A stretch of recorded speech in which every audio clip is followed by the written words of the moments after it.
round of applause. Let's welcome on the stage Arjav, Sanjay, Diksha and Vinita. તાળીઓ થઈ જાય આપણે કમાલ. આવો એકબીજાને તાપડે ન મળો. યસ આરજવ. બેસો. આજે ઉમરોનો ઓટલો છે. ઉમરોની આગળ ઓટલો એવું. સરસ. તો મિત્રો 4 માઇક તમારા તરફ આવી રહ્યા છે અને એ માઇક પર તમારે બોલવાનું રહેશે. કેમ છે દીક્ષા? હમણાં જ આવી તું. સંજય કેમ છો? મજામાં? યસ. આરજુભાઈ કેમ છો? દીક્ષા જોરથી. હા. વિનીતા કેમ છો? બોલો જોરથી ફરીથી. ચેક માઇક ચેક છે. હા માઇક ચેક કરી લો. બરાબર આવે છે બધું? માઇક ચેક કરવાનો સ્ટાઇલ તમારી અલગ છે સંજય. હા તો કેમ એકદમ તમારી ટ્રેલરમાં તો એકદમ ખુલેલા છો. અહીંયા કેમ એકદમ નર્વસ થઈ ગયા છો? તમે આમ મસ્ત પ્લેસ પણ કરો છો અલગ મસાજ રાઈટ. સરસ અને તમે પણ પ્લે કરો છો પથ્થરે પૂર્યા પ્રાણ. હા સરસ. Diksha you also do a lot of acting and everything. હા માઇકમાં બોલો ને. અરે આ માઇક નથી ચાલતું બીજું? ચેક કરેલું તો ના એવું શેરિંગ નહીં. આમ ખર્ચો કર્યો છે ભાઈ. હા ઇટ્સ ઓન. હા પેલું બહારનું ઢોલ બંધ થઈ શકે? કારણ કે ઢોલ થોડું ગેર છે. હા આવે છે પેલી બેટરી બદલી ગઈ છે ને વાગ્યો રે ઢોલ. હા એ તમારો પહેલો સીન હતો. તો સંજય લંડનમાં કેવું રહ્યું? મજા આવી? એટલે ત્યાં પહેલી વખત તમે ગયા હતા લંડન? યસ. પહેલી ફોરેન ટૂર હતી મારી. ત્યાં કેવી છે? બિગ બેન, નાની બેન, બધી બહેનો જોઈ? કેવો રહ્યો અનુભવ? કોને બહુ મજા આવી ને બહુ જ પણ અમે બહુ જ ફર્યા અને ફિલ્મમાં પણ અને પર્સનલી પણ. કેમ કે અમારું મોસ્ટલી એવું થતું કે અમારા સીન્સ લકીલી સવારે પહેલાં જ થઈ જતા, પછી જોડેવાળા પણ થોડા ટાઈમમાં થઈ જતા, પછી અમને બહુ જ વધારે સમય મળતો તો અમે પગપાળા, હું ને આરજવ ઓલમોસ્ટ જ્યાં શૂટ કરતા હોય ને 10 થી 15 કિલોમીટરનો રેડિયસમાં જેટલો પણ એરિયા હોય એ ચાલીને એક ગલી અમે ખૂંદી વળતા હતા. તો કોઈ પકડ્યો ના તમને આવી રીતે? તમે બધું જાઓ ના એટલે બધા જઈ શકે એવી જ જગ્યાએ ગયા અમે. ડાયરેક્ટલી લંડન ગયા તમે? સરસ. તો તારો અનુભવ તમારો કેવો રહ્યો શૂટિંગનો? બધો બહુ જ મજા આવી. ત્યાંનું વેધર બહુ જ સરસ છે. લંડનમાં શૂટ કરવાની એટલા માટે મજા. અમે જે સમય પર ગયા હતા એ સમય એવો હતો કે જે અમે રાત્રે 9 વાગ્યા સુધી શૂટ કરી શકતા હતા. એટલે ઘણી વખત એવું આપણને બધાને કન્ફ્યુઝન થઈ જાય કે ભાઈ આ સમય કયો ચાલે છે કે આપણે વાગ્યા પેલી સાંજનો નાસ્તો, ચા નાસ્તો અને ડિનર બંને ભેગું થઈ જતું, ખબર નથી પડતી. એ બધું સમજતા શૂટ કરી નાખ્યું. પણ સારું કહેવાય. એટલે ગુડ આઉટકમ તો બહુ સરસ લાગી રહ્યું છે. આમ લાગી રહ્યું છે ટ્રેલર જોઈને કે ત્યાં આમ ગુજરાતીઓ એન્ટ્રી પાડી છે લંડનમાં એ બધાને ખબર પડી ગઈ હશે. યસ બૂમ કરાવી દીધેલી. કરી અમે 1-2 સીન પણ એવી રીતે શૂટ કર્યા છે કે જેમાં ત્યાં ભૂરિયાઓની પથ્થર રગડી ગઈ. ગંદે લાગી ગયા હતા, બહાર નીકળી ગયા હતા પબ કે શું થયું છૂટા મૂક્યા હતા અભિષેક સરે કે કરો અને 7 જણાએ હોબાળો મચાવ્યો. ક્યાં વાત. સરસ. તો દીક્ષા this is your first time in London also. I believe તમારો બધાનો first time છે. હું ધારો કે આ પ્રશ્ન નહીં પૂછું. So what is the most Gujarati thing that you did in London? We had pani puri in London. Panipuri Gujarati થોડી કહેવાય, પણ ગુજરાતી કહેવાય. હવે સરસ. કેવું રહ્યો એ અનુભવ, એક્સપિરિયન્સ? ત્યાંનું પાણી અલગ આવ્યું ને, ટીમ્સ નથી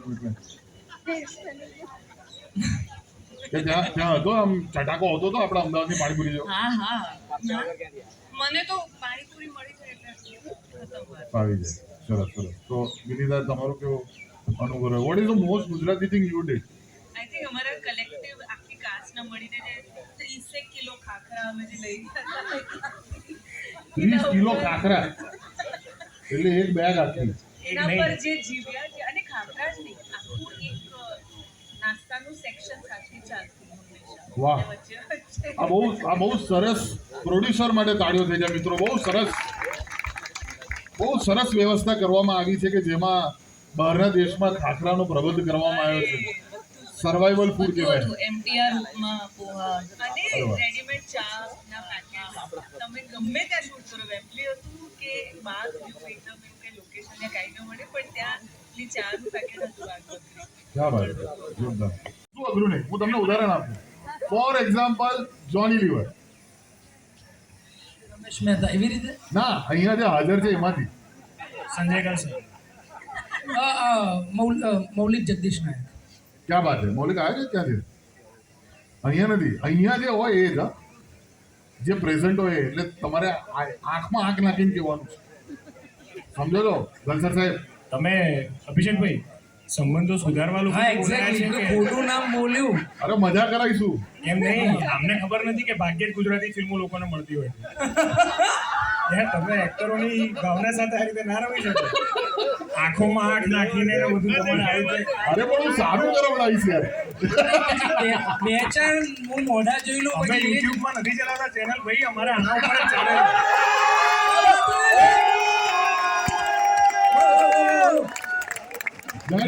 અમારો સૌથી પહેલો મીટિંગનો ડાયલોગ બી એ જ હોય છે કે ભાઈ લો બજેટ છે એટલે હવે તમે આંખોમાં આંખ નાખીને તો કાઢી જ નાખો અને તમારા ચોક્કસ સવાલો હોય તો એ બી કાઢી નાખો ये चाहिए ये તાળીઓ થઈને આડજો માટે ઓલ ગન્સ બ્લેઝિંગ. જોરદાર. ખોલી નાખ્યું ભાઈ. ખુલ્લું જ છેલ્લા બધું આટલું છે કેટલું ભૂલે તો ચલો આપણે શરૂઆત કરીએ. પ્રયત્ન કરીએ છીએ અને હું સારા બી આપીશ, એવું નથી કે ખરાબ જ ખાલી. એટલે મેચ થતા હોય એવી પર્સનાલિટી. ચલો શરૂઆત કરીએ. અમે ચારમાંથી કોઈ પણ આન્સર આપી શકીએ છીએ. અક્ષય કુમાર.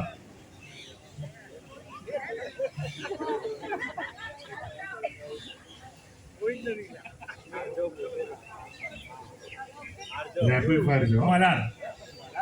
મલ્હાર અક્ષય કુમાર ક્યાં વાત છે? કેમ કે સવારે વહેલું ઉઠવું ને જે રીતનું કામ હોય. હા વાત સાચી. નેક્સ્ટ વિરાટ કોહલી. રવિ એની ફિટનેસ ને ક્યાં રવિ આવ્યા?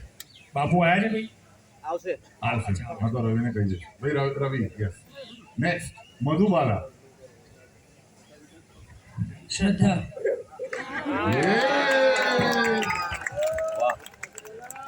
નેક્સ્ટ નરેન્દ્ર મોદી. શું નામ બોલા એમાં કેરેક્ટરિસ્ટિક્સ કોના સાથે મેચ થાય છે? અઘરો પ્રશ્ન પૂછ્યો નથી. આ નિખિલ કામતનો નથી પોડકાસ્ટ. પણ અહીંયા કોઈ નથી એમ અત્યારે અહીંયા કોઈ નથી. શોધી રહે હા તો ચલો. પહલબીમાં એ વર્ઝનમાં ગાય એની પાસે મિમિક્રી કરો. હા હા એક વખત કે પહલબીમાં કમ જમેલા ક્યાં વાત છે? એ બસ સાંભળ્યું છે ઓકે નેક્સ્ટ ઇઝ હું તમને એક નામ કહીશ. ઓડિયન્સમાં જેટલા પણ લોકો બેઠા છે એમનું નામ કહીશ રેન્ડમલી. એમના માટે શું ફીલ થાય છે you have to answer only in one word. Okay સમજી ગયા? સૌથી પહેલા અમદાવાદી મેન. તમે બી બોલજો અમે બે જ બોલીએ છીએ હા રિયલ કોન્ટેન્ટ रियल कंटेंट भाई क्या बात है जोरदार. Next Mitay and Nehal. દેખાયા એટલે હા એટલે જ હવે જો હું જોઈને જ બોલીશ ને. તમે બોલો કઈ. support system support system of the industry. क्या बात જોરદાર.